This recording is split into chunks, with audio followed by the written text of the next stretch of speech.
Assalamualaikum warahmatullahi wabarakatuh. Bagaimana kabar kalian hari ini anak-anak? Mudah-mudahan selalu sehat dan selalu diberikan kelancaran oleh Allah Subhanahu wa taala, Tuhan yang Maha Kuasa dalam melakukan semua aktivitas kalian.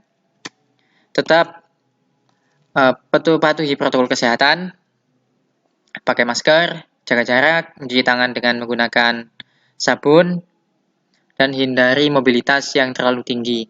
Karena pandemi ini juga masih belum benar-benar selesai, maka kita harus bisa menjaga kondisi kita masing-masing. Baik anak-anak, sebelum kita mulai pertemuan kita, pembahasan materi kita pada kesempatan kali ini, kita akan terlebih dahulu melakukan review apa yang sudah kita bahas pada pertemuan sebelumnya. Anak-anak, di bab ini kita akan belajar tentang peran Indonesia dalam menciptakan perdamaian dunia.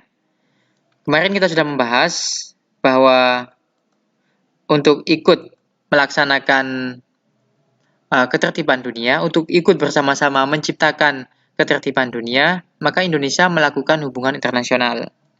Ya, secara umum, hubungan internasional itu merupakan sebuah bentuk hubungan yang melampaui batas-batas kenegaraan.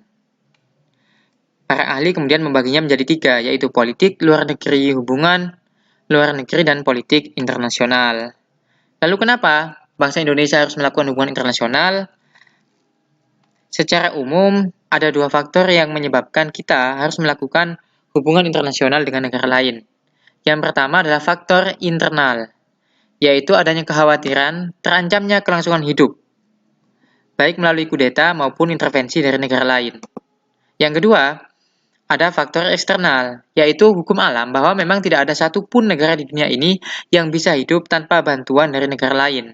Sekaya apapun suatu negara, sekuat apapun militer yang dia miliki, tidak mungkin semua kebutuhan yang ada pada negara itu bisa dia penuhi tanpa bantuan dari negara-negara lain. Karena itulah, satu negara pasti melakukan hubungan dengan negara lain yang ada di dunia.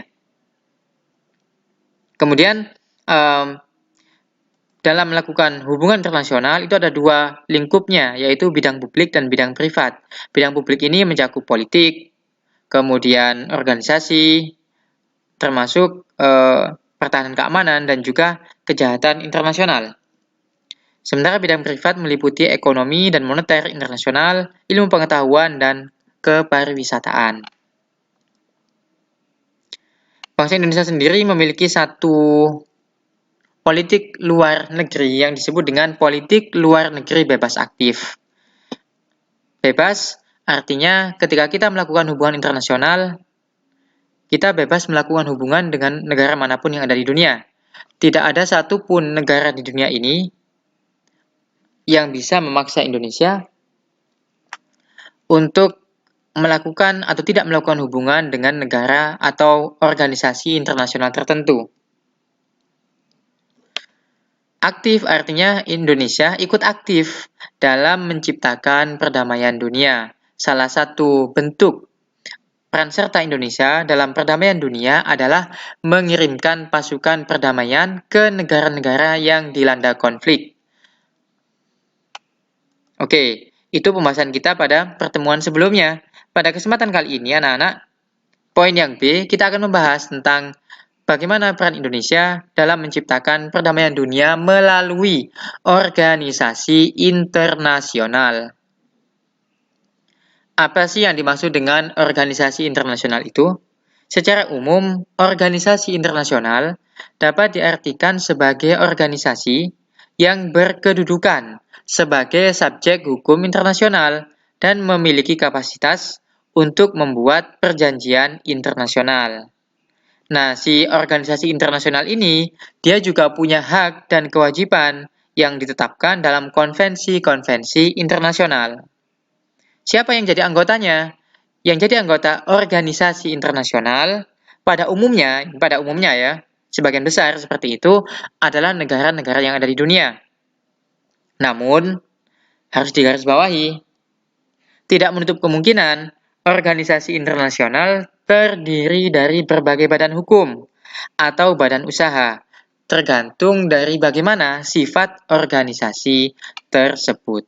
Ya, pada umumnya memang negara, tapi tidak menutup kemungkinan kalau organisasi internasional itu isinya adalah sebuah badan hukum, kumpulan dari badan-badan hukum atau badan usaha yang sifatnya internasional, seperti itu.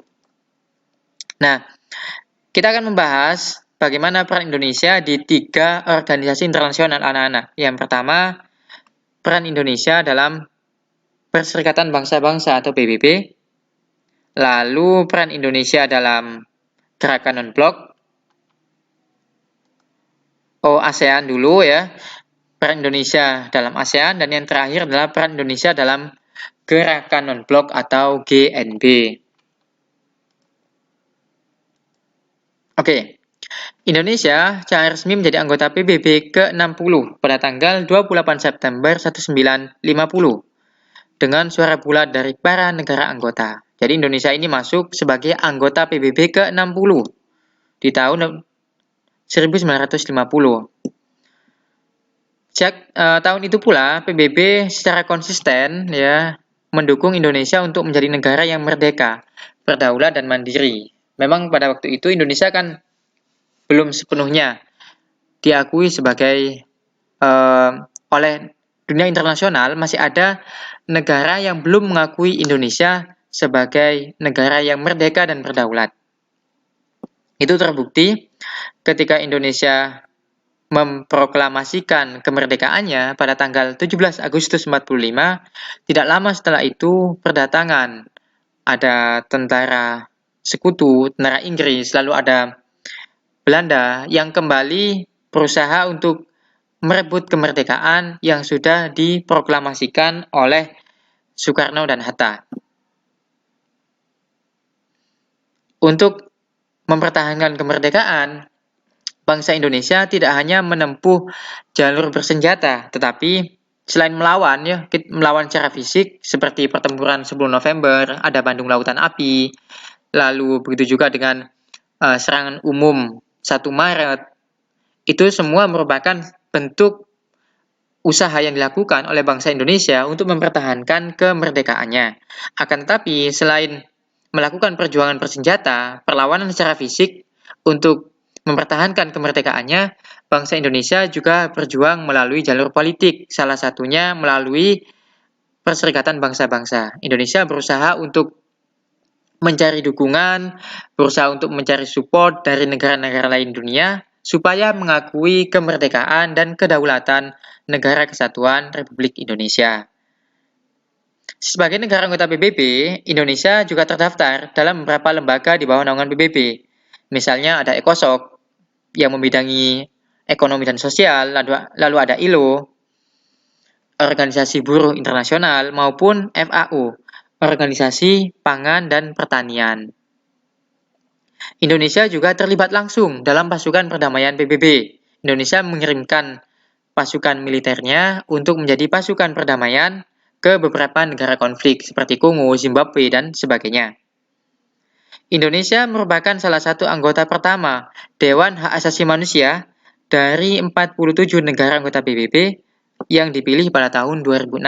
Jadi, selain kita aktif ya untuk mengirimkan masukan perdamaian, Indonesia juga terlibat di Dewan HAM PBB. Indonesia kemudian terpilih kembali menjadi anggota Dewan HAM PBB untuk periode tahun 2007 sampai 2010 melalui dukungan kurang lebih 165 suara negara anggota PBB. Jadi ini peran Indonesia dalam PBB. Indonesia mengirimkan masukan perdamaian, Indonesia juga masuk ke dalam Dewan HAM PBB, dan tidak lupa juga bahwa Indonesia ini termasuk negara ke-60 yang masuk dalam PBB. Walaupun ketika terlibat konfrontasi dengan Malaysia, Indonesia sempat keluar dari PBB. Waktu itu Malaysia diberikan kemerdekaan oleh Inggris. Presiden Soekarno memutuskan untuk keluar dari PBB karena menganggap bahwa Malaysia ini merupakan negara boneka Inggris yang akan mengancam kedaulatan Republik Indonesia. Tetapi ketika Presiden Soekarno selesai masa jabatannya, beliau digantikan oleh Presiden Soeharto.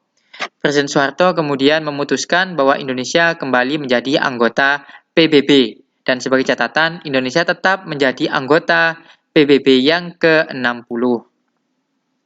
Itu PBB anak-anak. Sekarang kita masuk ke ASEAN. Indonesia ini termasuk salah satu negara pendiri ASEAN. ASEAN ini beranggotakan negara-negara di kawasan Asia Tenggara, dan Indonesia merupakan salah satu pendirinya. Nah, ASEAN sendiri punya beberapa prinsip. Yang pertama, menghormati kemerdekaan, kedaulatan, kesamaan, integritas wilayah nasional, dan identitas nasional setiap negara. Artinya semua negara ASEAN, mereka menghormati kemerdekaan negara-negara lain yang ada di kawasan ASEAN. Hak untuk setiap negara untuk memimpin kehadiran nasional bebas daripada campur tangan, subversif, dan koersi pihak luar. Kemudian, kita juga tidak boleh sebagai negara anggota ASEAN tidak mencampuri urusan dalam negeri sesama negara anggota ASEAN. Penyelesaian perbedaan atau perdebatan dengan cara yang damai.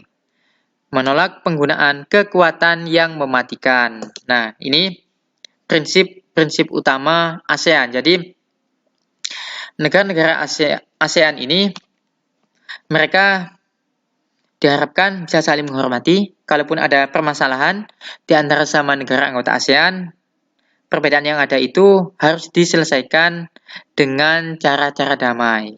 Dan semua negara anggota ASEAN menolak penggunaan kekuatan yang mematikan. Jadi ketika ada masalah, misalnya Indonesia dengan Malaysia beberapa waktu yang lalu, tentu saja masalah itu tidak boleh sampai melibatkan pasukan militer. Sebisa mungkin masalah-masalah yang ada di antara negara anggota ASEAN diselesaikan dengan cara-cara diplomatis, menggunakan pendekatan politik, bukan menggunakan pendekatan militer. Ini prinsip utama yang dimiliki oleh ASEAN. Perlu dicatat juga bahwa Indonesia adalah negara terbesar di kawasan Asia Tenggara dan memegang peranan yang sangat penting dalam hal keamanan dan stabilitas di kawasan Asia Tenggara. Indonesia memiliki peranan besar untuk membentuk kesepakatan guna menciptakan stabilitas regional dan perdamaian. Peran Indonesia dalam ASEAN hingga saat ini tidak pernah surut. Bahkan ASEAN menjadi prioritas utama, menjadi tujuan utama dalam politik luar negeri Indonesia. Indonesia selalu aktif berpartisipasi dalam setiap penyelenggaraan konferensi tingkat tinggi, KTT atau pertemuan-pertemuan di kawasan ASEAN. Jadi, Indonesia ini punya peran yang sangat besar karena memang kita negara yang paling besar di kawasan Asia Tenggara. Ketika terjadi konflik dalam negeri, misalnya di Myanmar yang mengakibatkan warga etnis Rohingya banyak yang terusir dari Myanmar, Indonesia juga ikut andil dalamnya. Kita berusaha untuk menengahi konflik tersebut.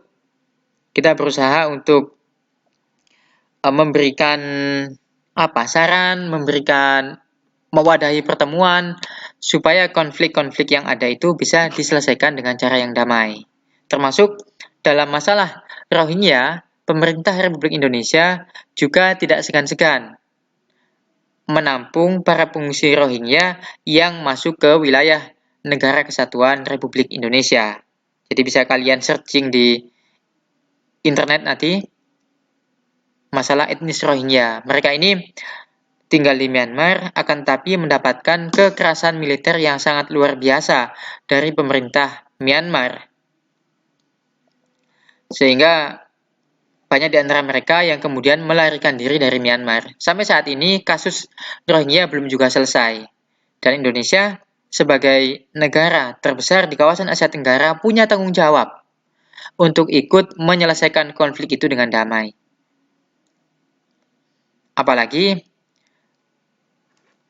masalah Rohingya ini bukan lagi masalah Asia Tenggara, tapi dia juga menjadi masalah internasional. Terjadi pelanggaran HAM yang berat di sana, bahkan terjadi genosida yang dilakukan oleh pemerintah militer Myanmar.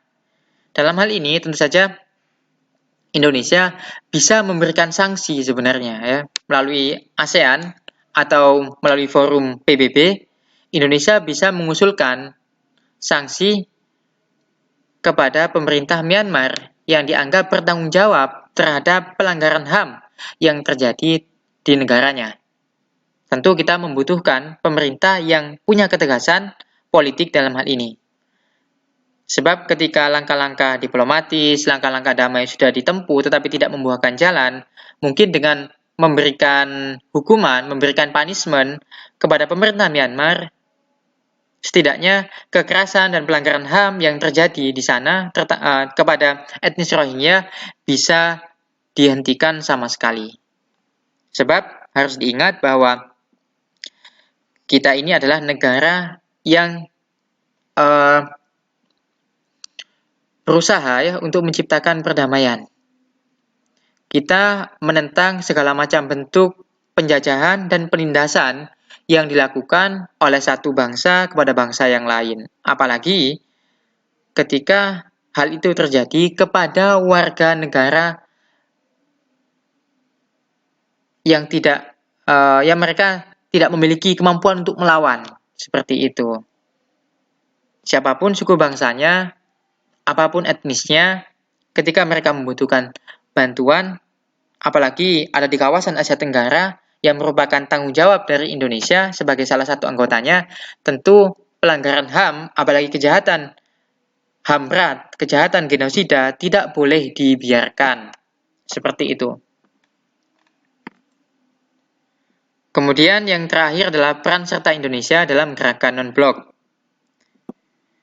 GNB memiliki arti yang khusus bagi bangsa Indonesia yang dapat dikatakan lahir sebagai negara yang netral, tidak memihak.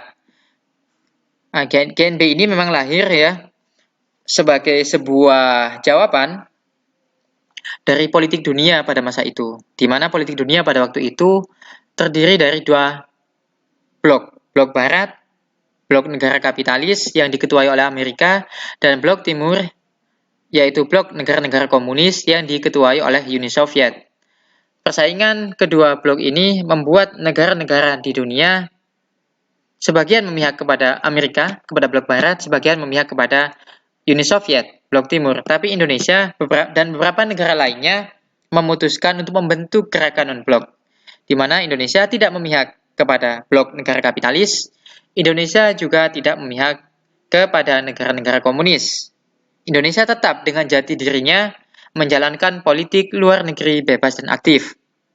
Indonesia memilih untuk menentukan jalannya sendiri dalam upaya membantu tercapainya perdamaian dunia dengan mengadakan persahabatan dengan segala bangsa. Jadi kita tidak boleh terseret dalam dua blok besar di dunia, gitu. Kita harus menjalin hubungan persahabatan, hubungan pertemanan dengan negara-negara lain dunia tanpa memandang apakah dia negara yang sebagai anggota dari blok barat, blok negara kapitalis maupun negara-negara komunis. Selama kapitalis maupun komunis ini tidak boleh kita adopsi sebab kita sudah punya pandangan hidup sendiri yaitu Pancasila. Akan tetapi selama hubungan persahabatan, hubungan pertemanan dengan negara yang berpaham kapitalis maupun komunis tidak merugikan Indonesia, tentu hal itu masih wajar dilakukan. Seperti itu. Sebagai anggota GNB, Indonesia akan tetap berupaya menyumbangkan peranannya untuk kemajuan GNB di masa yang akan datang dengan mengoptimalkan pengalaman yang telah didapat selama menjadi ketua gerakan non-blok. Itu tadi bagaimana 3 peran Indonesia di 3 organisasi internasional. Sebelum mengakhiri pembelajaran, perlu kita review lagi materinya. Indonesia punya peran di PBB, Indonesia masuk sebagai anggota ke-60, Indonesia juga mengirimkan wakilnya, mengirimkan pasukannya dalam pasukan perdamaian PBB. Selain itu, Indonesia juga terlibat dalam beberapa lembaga di bawah PBB seperti ECOSOC, kemudian ILO, FAO, dan sebagainya. Di kawasan Asia Tenggara, Indonesia merupakan salah satu pendiri ASEAN. Indonesia sebagai negara terbesar di kawasan Asia Tenggara memiliki peranan yang sangat penting untuk menjawab isu-isu keamanan yang ada di kawasan Asia Tenggara. Salah satu isu yang tadi sempat kita bahas panjang lebar adalah isu etnis Rohingya yang mendapatkan perlakuan kurang manusiawi dari pemerintah Myanmar. Dan sampai saat ini itu menjadi salah satu isu yang belum dapat diselesaikan dengan baik oleh negara di kawasan Asia Tenggara termasuk Indonesia.